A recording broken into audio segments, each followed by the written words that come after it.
أتوجه في هذه اللحظات إلى زميلي عصام محمود المتواجد بين هذه الحشود والجموع الطيبة في اللاذقية. إليك عصام. عصام، هل تسمعني؟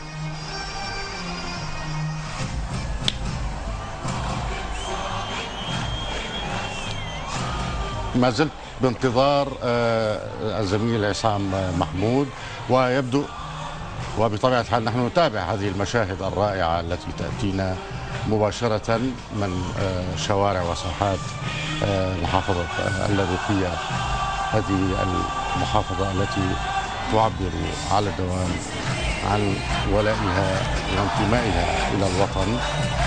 ولنتابع إذن الصورة، هذه الصورة الرائعة لهذه الحشود الكبيرة من أبناء محافظة اللاذقية، والتي كما تظهر الصورة قد خرجت بشيبها وشبابها ورجالها ونسائها وأطفالها يعلون ويرفعون أعلام الوطن فوق رؤوسهم. نعم، إذا كان العلم في القلب والعين هو فوق الرأس، لأنه رمزنا، رمز الوطن الغالي.